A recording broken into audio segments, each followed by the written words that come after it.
What's up, guys? I'm KBHD here, and just got back from sunny California, where we spent some time with possibly the busiest man alive, Elon Musk. But he was super generous with his time, and we did this sort of a sit-down chat at the Tesla factory, and then also did a sort of a factory tour, which will be a separate video coming soon. But a ton of things we could have talked about since we were at Tesla at that time. Basically, our topics ranged from talking about Tesla products to our love for Tesla to tech and the future, all wrapped into one. So this is that chat. Thanks for watching. Enjoy. All right. First of all, thanks for taking the time, sitting down. I'm on your very busy schedule, I'm sure. Good to see you. Yeah, good to see you too. Welcome. This is a really interesting place to be. We're kind of in like a bird's eye view of seeing a couple different things happening behind us in the factory. These occasionally move, which is cool. Those are empty door carriers. So they would have carried the doors to cars to get assembled, and then they're on their way back to pick up some more doors. Nice. So I think most people know you as the boss, the face of Tesla, the decision maker. For those who, just for some context, how do you spend time at Tesla? What do you do? Yeah, it's a good question. I think probably a lot of people don't realize I'm like basically just in the factory in design or engineering meetings or production.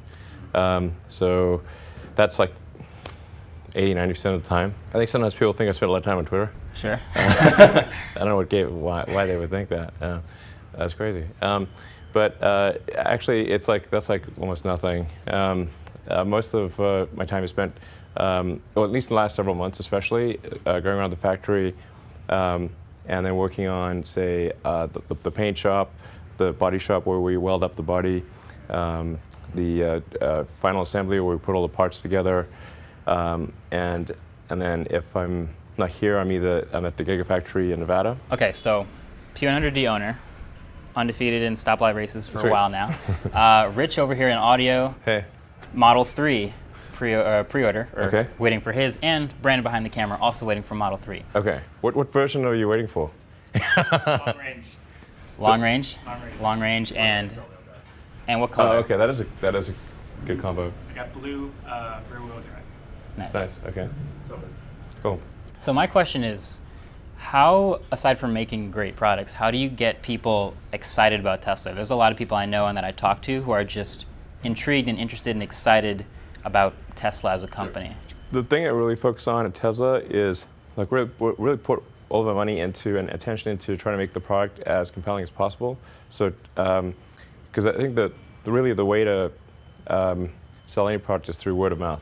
So if somebody gets the car, they really like it, and actually the key is like to have a product that people will love. Yeah. And generally people, if they're at a party or talking to friends or whatever, you'll talk about the things that you love.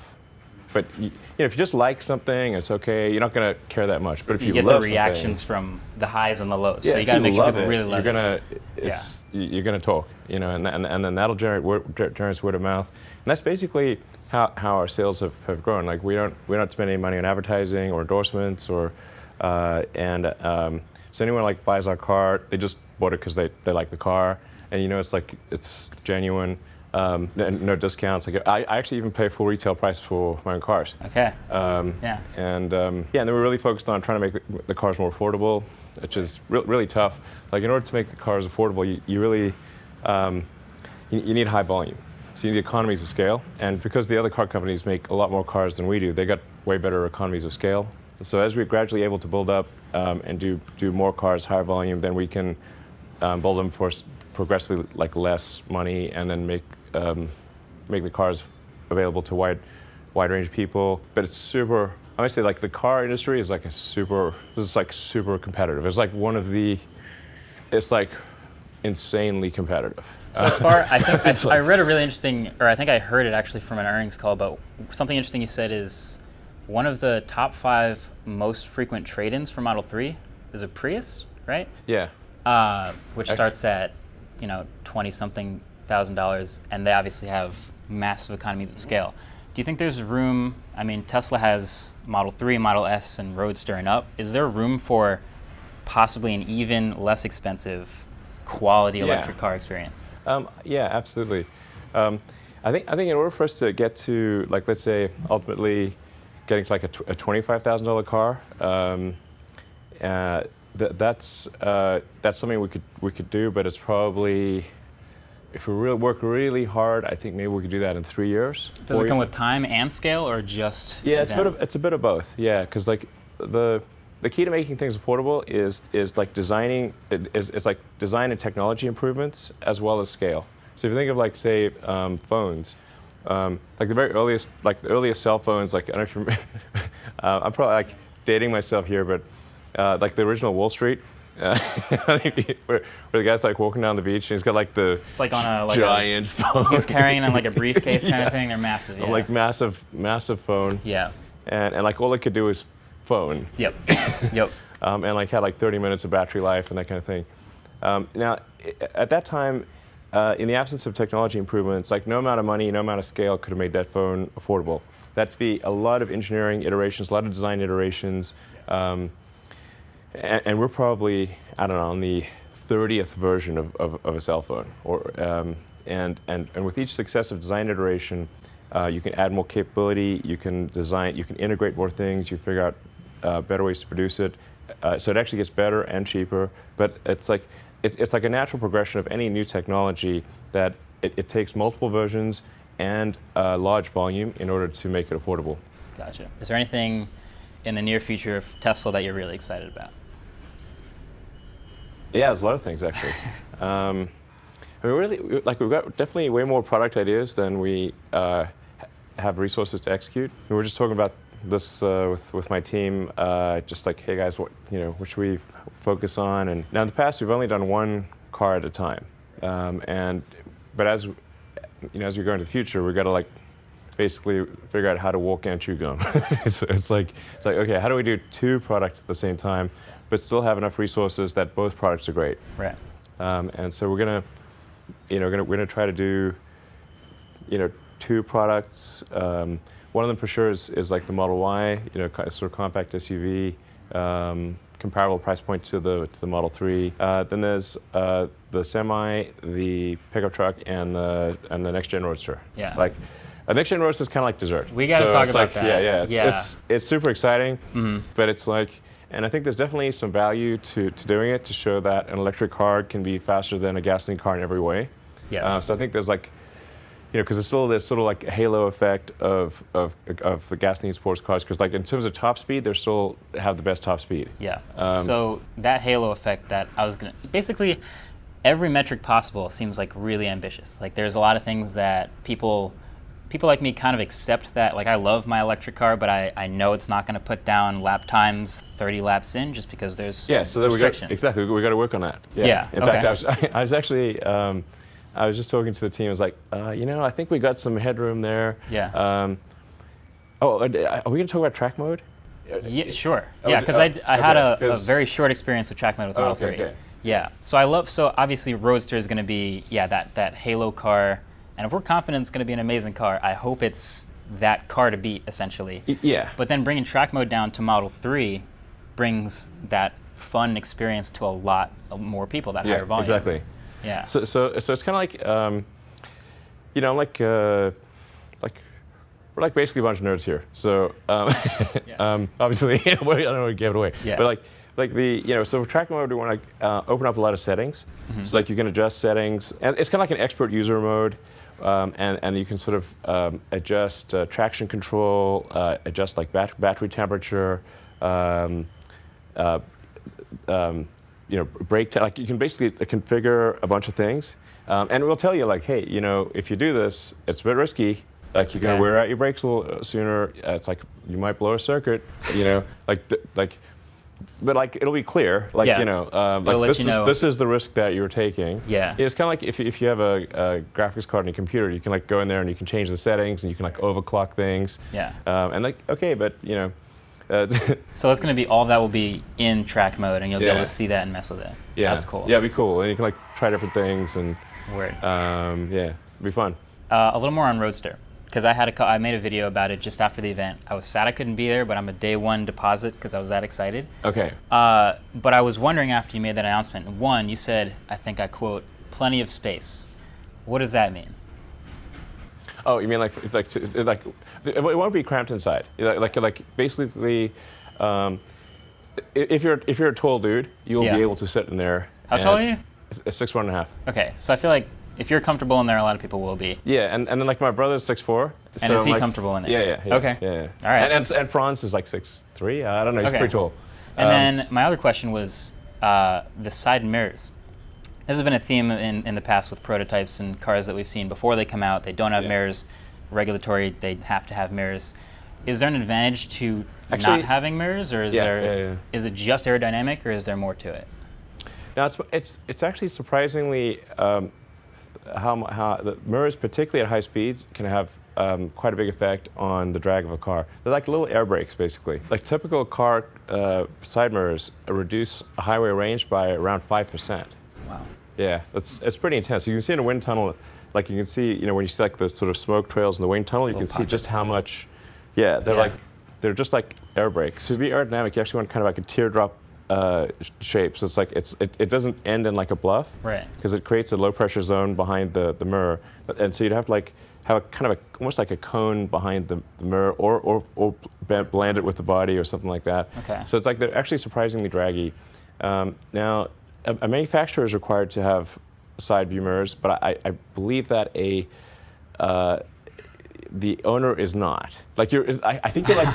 Okay. You can modify things, like at least in the U.S. you can, if you, the owner can modify things. The rule is about manufacturing, not driving. Very much about manufacturers are very tightly constrained. Okay. And it's actually one of the things that makes it very hard to make a car that looks good and has a good performance and aerodynamics and everything, because there's like you got all these constraints and there's so many rules you need to follow. So it's very challenging to make a car look good. My other question about Roadster, the specs are insane. They're ludicrous, some might say. Yeah. Plaid. So the Plaid, even. The only thing beyond ludicrous is Plaid. So 0 to 60 in 1.9 seconds, but more importantly, I was interested in is the 200 kilowatt hour battery and the 600 plus mile range. Are these numbers assuming an improvement in available technology by 2020? Or are they something you can achieve now but don't have the manufacturing capacity to, or is it somewhere in between?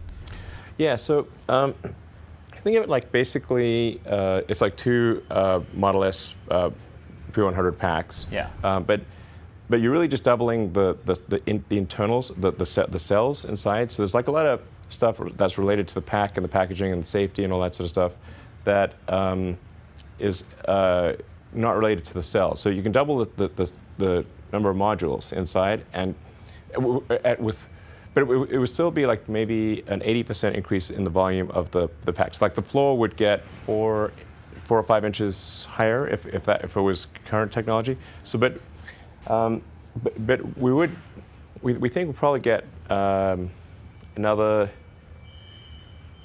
maybe 20%, 10, at least 10, maybe 20% improvement, because we'll use, the thing about like an expensive car is we can use the state-of-the-art, the most advanced equipment. Like, it's kind of like with computers, like they've come out with a new like graphics card or CPU. It's like initially it's expensive, and so, but then over time that price drops down. And people like wonder, is it like, do you have like automation? Do you have people? It's like we have both. It's just like a cyborg, but like integrated cyborg thing. Yeah. Actually, like one of the biggest constraints for us is like being able to hire enough people. That was what I was going to ask. So like, And there's parking, a lot parking, of man, parking. there's a lot of parking here. Yeah. You have a lot of robots and a lot of people in the factory. What do people do that robots can't do? And obviously, there's a lot that robots can do as far as lifting and moving things. But as far as precision, maybe there's things they can do that humans can't do. Do you have a ratio off the top of your head, maybe, as far as people versus machines? It varies massively depending upon what part of the production process. Right.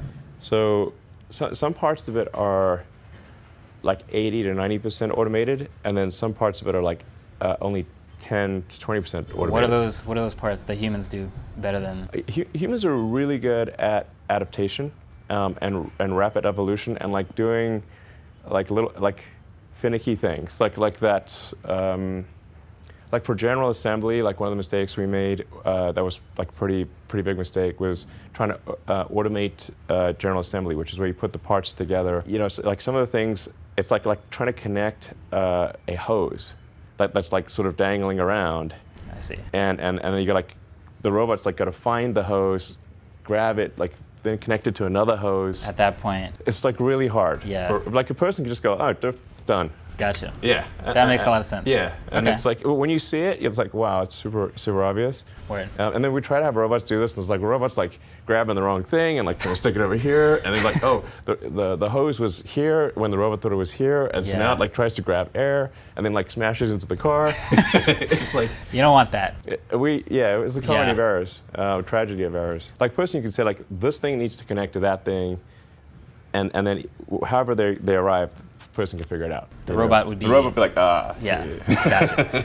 And then as far as Tesla's overall master plan is what it was originally called. So you start with the low volume, high price Roadster, then you move on Model S, higher volume, lower price, to Model 3. As far as I know, that's where the master plan ended. Yeah, that was like part one. Yeah, Part one. We had Model X in there, which you know that was definitely an exercise in hubris. Now the X is an amazing car, and it's like, but it's like we kind of got carried away with the art. I hear it's very difficult to make. Yeah, we got carried away with the art and technology. It's like obviously you want great art, you want great technology, but we did get a little distracted from our mission, which is to like advance the cause of electric vehicles, and it probably delayed us a little bit with the Model 3 as well. So I guess my last question in here would be, just as far as the Tesla master plan, part one coming to an end, is it now just a matter of steering the ship towards new opportunities? You see, there's not a lot of companies making a $35,000 electric car and a $250,000 supercar and a semi-truck and doing them all really well. Right. Do you guys see yourself just keeping a tight ship and picking your choices here and there? Yeah, that's why what I was saying earlier, like it's a tough strategic call between focus and like wanting to do a bunch of different models. Like I think we want to try doing two at the same time. Like so we've only ever done one at the same time before. Do two, and then if we get that. If we're good with that, then we can just try doing 3 at a time. Like a lot of the other manufacturers, they'll do like 12 at a time. Yeah. So they're way bigger than us. Word. Awesome. Yeah. Well, I wish you the best of luck with it, and thanks for taking the time to sit down. Yeah, thanks. Thank you. All right, cool. Appreciate it.